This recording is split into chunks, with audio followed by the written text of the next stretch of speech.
Hello and welcome to the Scottish English podcast, the show where you can improve your English while learning about Scottish culture, history, and of course, our famous accents. I'm Claire, and today we've got another episode from our Voices from Scotland series. This is where we meet people from Scotland or people who now call Scotland their home. Today's guest is Karin. She's a researcher living in Edinburgh, and I'm going to let her tell you where she's from and how she ended up in Scotland. This chat is so nice. We talk about how important cultural identity is in Scotland, how many different words we have for rain, and also there's a little feline interruption in the shape of Karin's cat. But before we get started with our conversation, remember you can download the free transcript of this episode, and that includes definitions as well as collocations and idiomatic phrases for some of the more challenging words that we use. And also, do subscribe and hit that notification bell so that you know when the next episode of the Scottish English podcast comes out. Here's our chat. How are you? I'm good, thanks. How are you? I'm good. Thanks for coming along today and talking to me. What are you up to today? Well, it's my day off, so it's going to be a really nice day. I'm going to speak to you first, and then I'm going to go to a cafe and do a little bit of work, just on personal projects. Oh, lovely. Great. Okay. So on this kind of podcast, you know, we speak to people from Scotland, but also people who have come to Scotland and have made Scotland their home. So, Karin, you're not from Scotland originally. Can you tell us where you're from and what your native language is? Yeah, of course. And thank you so much for having me. So I'm actually Romanian originally, or rather, I am from a region of Romania that's called Transylvania. And most of you will probably know that because everybody knows that Dracula is from Transylvania. Mm-hmm. So my native language, it's actually quite difficult to answer that because I grew up speaking both Romanian and German at the same time. So I'm bilingual. And that was quite fun, actually, learning two things at the same time. Mm-hmm. Interesting. And is it common in that region of Romania for to have that bilingualism at home? Yeah, most children in Romania, well, or in Transylvania at least, would be kind of expected to learn Romanian to speak, you know, in public or at schools or with, you know, people in public administration, for example. So like if you go to town hall, but at home, usually people would speak either German or even Hungarian. So we have a lot of minorities in the region. Some people speak both German and Hungarian, so it's quite a mix. But yeah. Great, interesting. It's so nice to see that kind of mix of languages in that one region. Yeah, great. Okay. And you live in Edinburgh, right? And can you tell us how you ended up in Scotland? Yeah, I do live in Edinburgh, and it's lovely to be here, and it's really surprising to be in Edinburgh and speak to you on a sunny day, I have to say. So I came to Scotland because my partner was already living in Scotland and he had found a job here. And I was living in Birmingham at the time, and then I decided, oh, you know what? Edinburgh is much prettier compared to Birmingham, so I decided to move. So it was quite new to me, but I do love the city. Okay, and so you came here because of your partner. So did you know anything about Scotland and Edinburgh before you moved there? That's a tough one. Other than everybody really loves coming to the Edinburgh Fringe, not really. So I knew that there was a big kind of arts and culture scene both in Edinburgh and Glasgow. But I didn't really know what it would be like to live in Scotland. And I think it took a while to really appreciate how Scotland sees itself and how Scottish people see themselves, which has obviously something to do also with language and culture. But yeah, it was quite different to what I had expected, but a good different. Okay, so you mentioned there about how people see themselves. How do you think Scottish people see themselves? I think generally, when I came to the UK, I kind of expected that everybody would be really happy to be called British, for example. And I think most Scottish people would not be happy with that. And they would really much rather be called Scottish. And it took a while because living in England, you don't see that. You kind of just see a very English and very British identity. But the minute you move to Scotland, you kind of realize, oh, this is very different. It's actually its own country, it has its own history, it has its own even language, right? And I guess it would be similar in Wales. But yeah, that was surprising. And I think it's not that Scottish people see themselves as superior or anything like that. It's still kind of valuing that culture that they have compared to being just part of the bigger, country.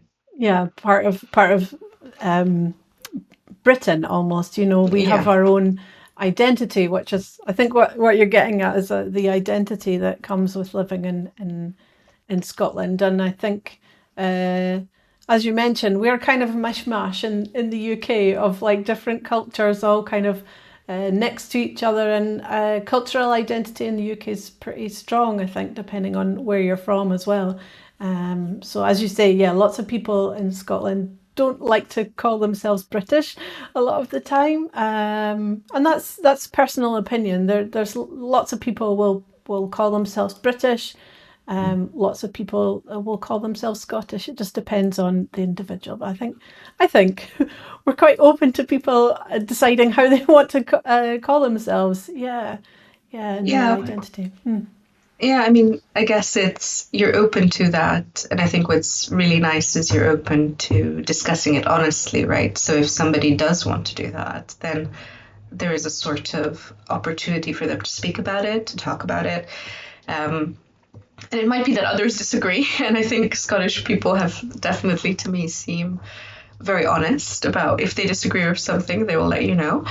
But actually, I like that because it's much more honest and it feels much more straightforward compared to other places that I've lived in. And yeah, I really like that. Okay, nice. So I wouldn't have said that we're very direct, but I'll take that. I'll take that. Okay. So talking about culture then is there any similarities between the culture in Romania or even in Transylvania and Scotland? Is there any similarities or stark differences that you may have seen living in Scotland? I think one of the things that both countries have in common is a strong reliance on farming and family, for example. So even just going hiking in Scotland, I've managed to see a lot of farmers and speak to them. And what's really interesting is Transylvania is very similar, and so is Romania as a whole. There is a reliance on kind of agriculture, working the land, and so that is really similar. And in that sense, also community life in smaller villages is really similar because you have people who have massive farms but live really far apart, but come back together to go to church, to go to the pub, so that is really nice, and that is quite similar, I would say. I think what's quite different in some ways, let me think. Well, also, I should have said what's also quite similar is therefore how people here treat animals, for example, or how we, in Romania, there's this kind of, these are farm animals, but also that you do care about the welfare of animals, and because you know where they're raised, what happens to them, and so on. So I think that is really similar between the two. And it's maybe not the same as when you think about city culture, but I think that's just kind of what I immediately noticed. What sometimes tends to be quite different, I think,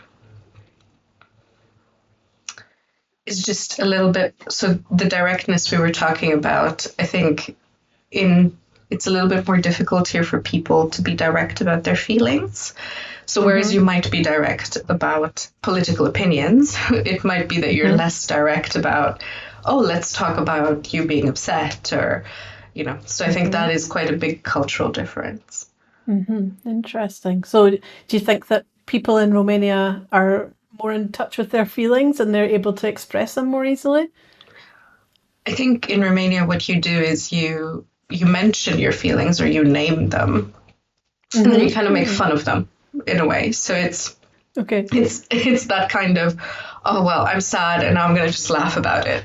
So you're able to say it and immediately, even though there's something there about detracting from it by laughing at it or being self-deprecating. Whereas I think in Scotland it takes a while for people to feel comfortable even just doing that. Yeah, you have to know someone pretty well to open up to them about your feelings about anything, to be honest. So yeah, I think it can be, apart from in your family, your friends can be close with you, but even with your close friends, it can be difficult to open up and be honest with them sometimes. I think we have a culture of not pretending, but like trying to what do I want to say? We're trying to make everything look good, almost. Like we don't want other people to worry about our feelings, or we don't want to be a burden, perhaps. I think that's pretty strong in our culture.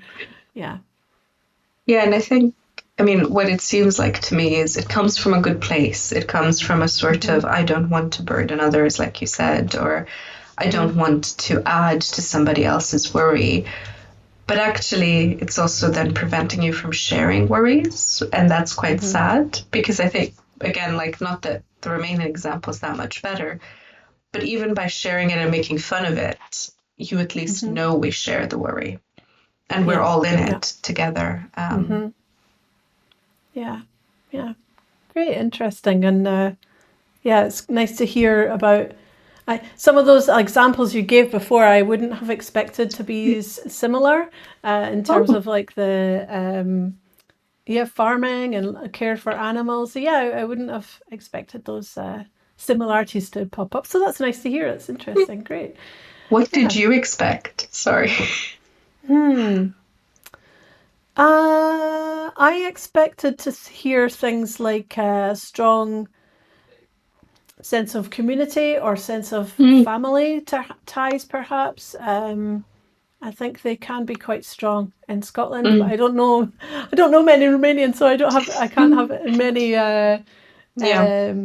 experiences, or I can't say for people from there. But that's what I would have guessed might have come up. Yeah. Okay. I think it's. I think it's quite similar to what I was saying about communities just tied to land, I guess. And to me, it seems that is the common thread in both countries, not least because you have a strong sense of what is the Scottish land and what, like is in the territory of it and so on. And it also strikes me a lot when you talk about it. It's similar to Romania when you acknowledge the islands have their own culture, whereas, we would say we don't have islands, so we would say Transylvania has its own culture. So I think that to me sounds good. It's similar to community, but it's community by, I guess, territory. Yeah, region or a larger area rather than just a village, for example. Yeah, interesting. Good. And as you know, your English is absolutely impeccable. It's a wonderful. And so I want to know how you learned your English. Did you learn it mostly in Romania? So I was very lucky, and my mother really wanted me to learn English. She thought it was the language of the future, sort of, that everybody should know. And I mean, I grew up in post-communist Romania, I should say. So it was kind of the time when finally people were coming into the country a little bit more. So we had a lot more English speakers also come in. And I managed to be tutored by somebody. She was English, actually. So I had her I was 3 years old when I started. So it was really a lot of, learning by playing. And just imitating and, listening to cartoons together. And that was really fun. So I think that's why I really liked it. And then you can do English in school. So we did have English teachers after that. So you could do that. And obviously we have tutoring as well. So tutoring is really, really common. The people who are, even just teachers, then they will tutor privately as well. So I had most of that really throughout. Yeah, and I guess that's how I learned. But it took a while, and then it kind of took coming here to just even go beyond that, because I think it's very different to learn, oh, this is the academic language, but then you're kind of immersed in it. Exactly, and it's a whole different experience being learning a language from a different country, and then actually going there and living the experience of being in that culture and learning the cultural significance of language in those countries. And so you were in England before you came to Scotland, and do you notice, or did you notice, a difference in the English that we use in Scotland compared to the English that they have in England? Or you said Birmingham before, so yeah, can you tell us your impressions? It's an interesting one. So I mean, I did my undergraduate in York, and then I went to Birmingham for my postgrad, and I mean that already is hugely different, because York is, well, it's Yorkshire is very, very rural in many ways and has a very strong accent. But actually, York itself is very multicultural because of the university, and because the university makes up so much of the population, like whether staff, students, or even just, people visiting. So I found York very easy, because it was, people were very used to different accents, different nationalities, and the English was quite, easy to understand for everybody. Okay. Which is interesting, because people in Yorkshire, okay, maybe not in York itself, but Yorkshire has quite a strong accent itself, right? Exactly. Yeah. So, but I did have a landlord who was from Yorkshire, and his accent was so thick, and I remember just having to interact with him and just not understanding what he's saying half the time. But then in 3 years, we did manage, like at the end, I did finally understand what he meant most of the time. But I think that was really interesting, even just to realize, okay, there is such a big difference, even within such a small region of a country. Yeah. And then moving to Birmingham, I think, was the next level, because Birmingham, while much more multicultural, also suddenly had a very strong Brummie accent in most of the people who had grown up there. And that was really difficult to get used to. Oh, this is another accent that we have to kind of, you have to get used to. So that was already another difference. It was lovely, but it was just very difficult to kind of keep adapting. But I think what I learned was, actually, most people still speak the same way. Yeah. And you just have to kind of work, kind of get used to, well, what are the words that they might use in a specific place that that are relevant. And then when I moved to Scotland, it was different yet again, because here, again, Edinburgh is very different to Glasgow, and yeah, the first few days when I arrived, I do remember thinking, oh God, this is a strong accent. And then I went to Glasgow, and then I thought, oh no, this is a strong accent. It's completely different. Yeah, so sorry, my cat has decided to appear. Hello, cat.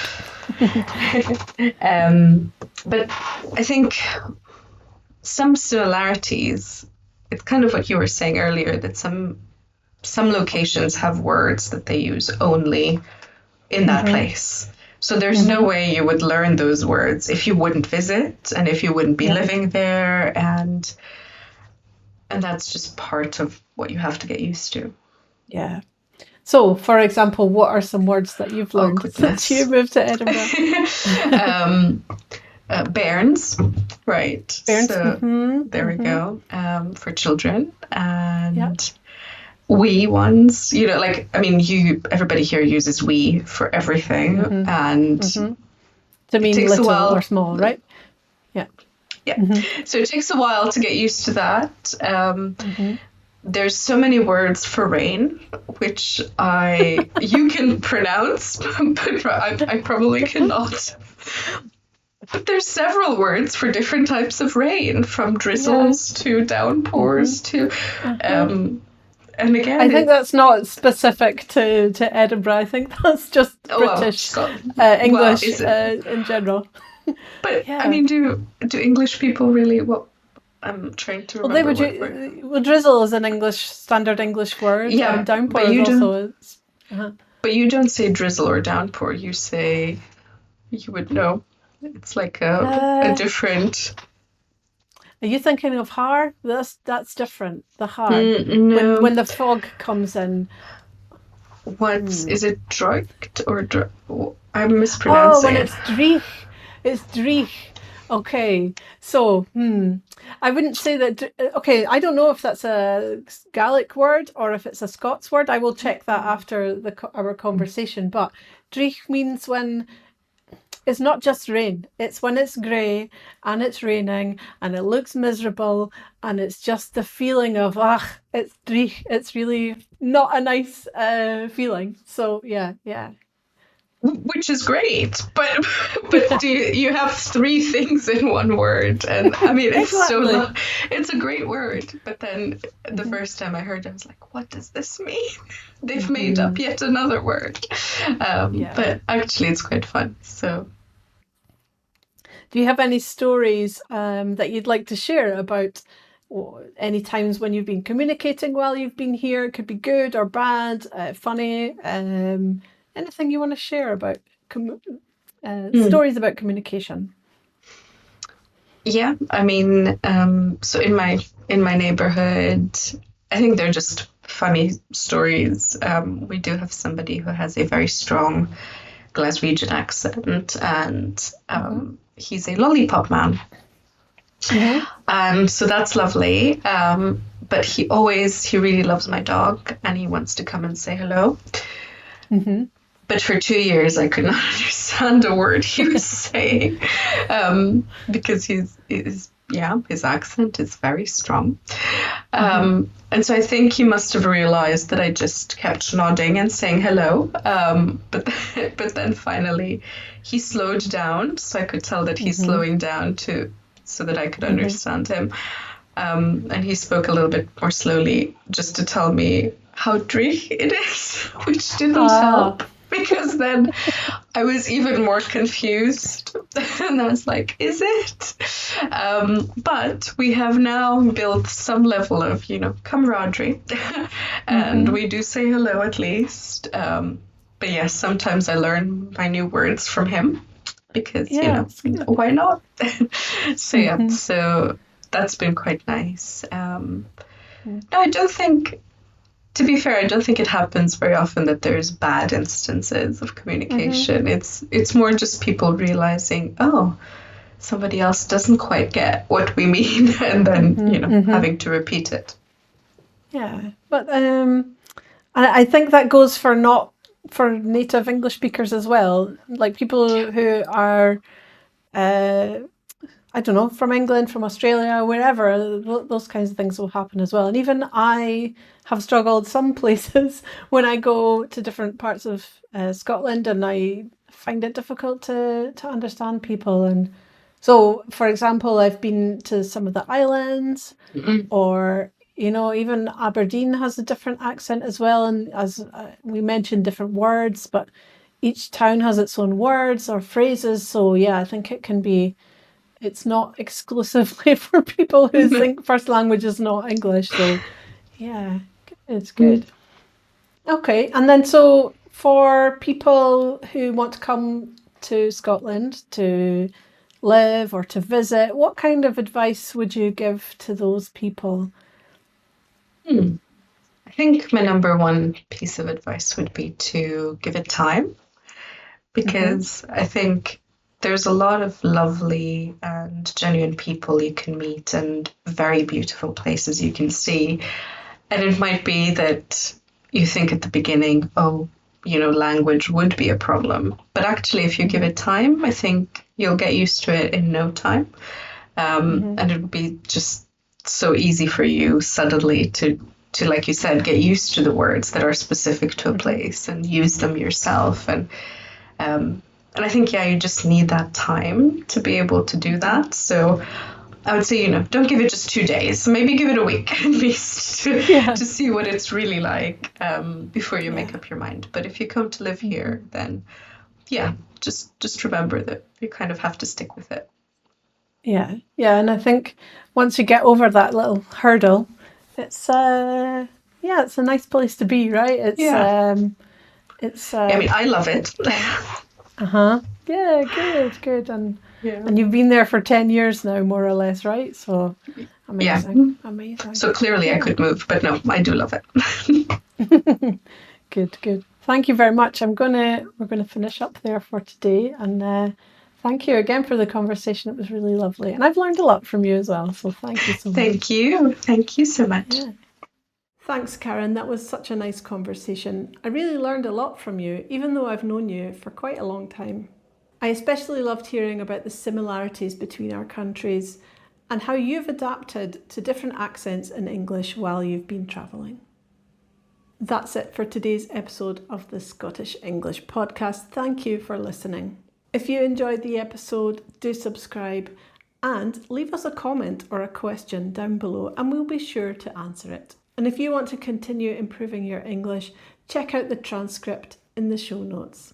Another huge thanks to Karin. See you later.